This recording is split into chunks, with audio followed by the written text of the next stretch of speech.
Welcome to the Deep Dive.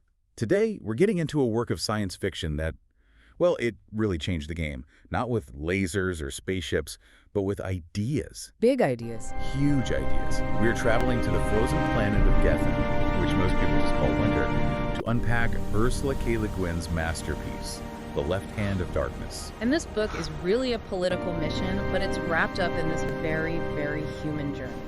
We follow a man named Genly AI, who's an envoy from a galactic civilization. The Ecumen. Right, the Ecumen. And his job is to get this planet to join. But the core tension is watching him try to understand a world that just completely defies all of his expectations. So for you listening, our mission today is to trace Genly's journey and figure out what this icy world can teach us about our own ideas of identity, vulnerability, and what it really takes to connect with someone. If you want to get to the heart of why this book is so important, you're definitely in the right place. Okay, let's jump right in. Genly A's job sounds simple on paper, right? Convince the Gethenians to join up. But the huge roadblock he hits, the thing that makes this world so different, it's not the snow or the ice. No, not at all. It's the people. The people of Gethin are biologically ambisexual. And what does that actually mean in practice? It means they are neither permanently male nor permanently female. For most of their lives, they're in a sort of neutral, androgynous state. So no fixed gender at all? None. They only develop temporary sexual characteristics, becoming either male or female, during these short, intense biological cycles they call Kemmer. Like a lottery, then? It's exactly like a lottery that resets every month. And once Kemmer is over, they go right back to being neutral. And that must change. Yeah. Everything. It changes everything. You see, when the ability to bear children is shared by everyone, you just can't build a society on fixed gender roles. It completely rewires their politics, their family structures, their whole idea of power. And this is where it gets really interesting, because Genly AI is totally unprepared for this. He comes from a world like ours, where gender is this fixed binary thing, and that bias, it immediately starts to wreck his mission. It's a lens that distorts everything he sees. He's constantly trying to assign gender to people to figure out, is this person acting like a man or a woman? So he can predict their behavior. Which is impossible because those categories don't exist there. Exactly. And Le Guin shows us that this isn't just some harmless mistake, it's a real barrier. It creates this huge distance between him and everyone he's trying to talk to. Can you give us a clear example? Where does this bias cause him to really fail? The best example is his relationship with Estraven. At the start of the book, Estraven is basically the prime minister of the nation of Karhide, a very powerful, very intelligent person. And secretly, Estraven is actually on Genly's side. Right. But the way Estraven communicates is, it's very indirect. It's subtle. That's just the culture in Karhide. But Genly expects someone in power to be direct. Forceful. He does. So he sees Estraven's caution and subtlety as deception. He thinks he's being plotted against. He just can't place Estraven on his own social map, and that ambiguity makes him deeply suspicious. He completely misreads the situation. Completely. And the result is a disaster. As political tensions in Karhide rise, Estraven is branded a traitor and forced into exile. So Genly loses his single most important ally without ever even realizing he had one.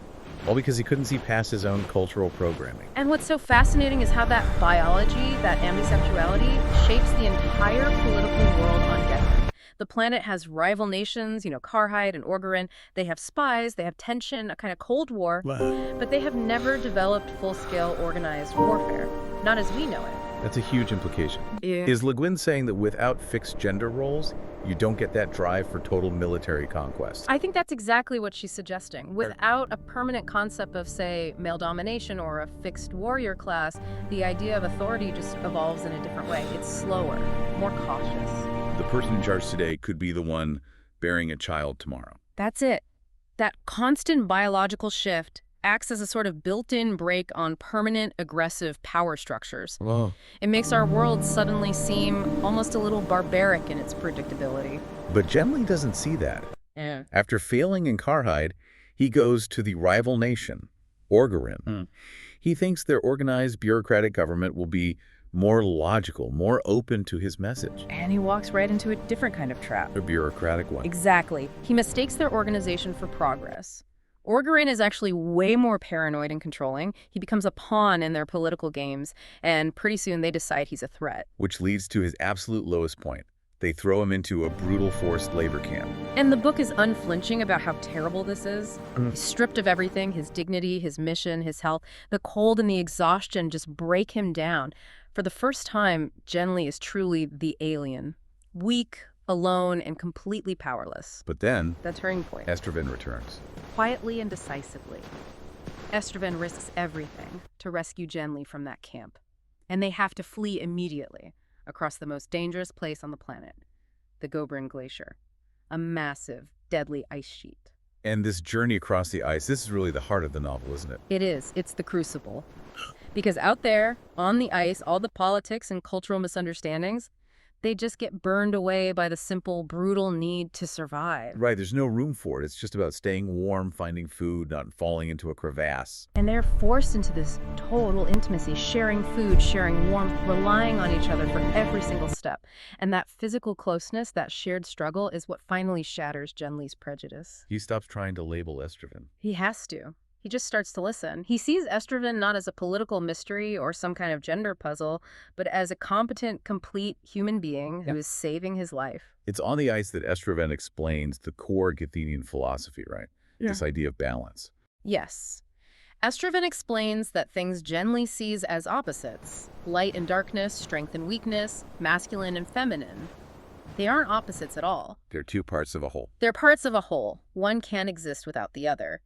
And this new understanding gets tested profoundly in a very real way. Because the biology of Gethin finally shows up in person. It does. During the journey, Estraven enters Kemmer and becomes female. And Genli is confronted head-on with his deepest cultural discomfort around gender and sex. But by this point, he's been through so much with Estraven. He's relied on this person for his very survival. And so he makes a choice. He chooses understanding over his old fears. That's the real climax, that moment of acceptance. Yeah, I think so. Their bond goes beyond a political alliance. It becomes this profound mutual trust. It's the kind of connection he was supposed to be making all along, forged in ice. But just as they reach safety, the outside world crashes back in. It does. Tragically, Estraven is killed trying to secure a peaceful future for the planet, trying to get the word out that Genli's mission is real. Estraven dies for the very connection that Genli had initially rejected. An act of pure loyalty offered to the person who had once distrusted him so deeply. It's an incredible sacrifice. So what does this all mean for the mission? In the end, Genli succeeds, doesn't he? He does, but not because of his arguments or his technology. He succeeds because of the personal example of trust that Estraven demonstrated. Gay then agrees to join the Ecumen, not because of the Ecumen's power, but because of the integrity of one person. And Genli leaves the planet a completely different man. Forever changed. He learns that difference isn't a threat. It's really a mirror, a mirror that shows you the limits of your own way of seeing things. The novel asks you to see identity not as something fixed, but as something that's always evolving, always in relationship with others. The big lesson seems to be that real connection, whether it's between two people or two worlds, takes an incredible amount of patience and humility. It's about having the courage to let go of being certain. Exactly. It's about embracing that ambiguity. There's that famous line from the book that gives it its title. Light is the left hand of darkness. One can't be understood without the other. So as we leave the icy world of Gethin, the challenge Le Guin leaves for you, the listener, is really about our own world. To understand others, to really connect, we first have to question the fixed categories we use to define our own reality. Yeah. So the question is, which of your own certainties might be blinding you to a crucial truth?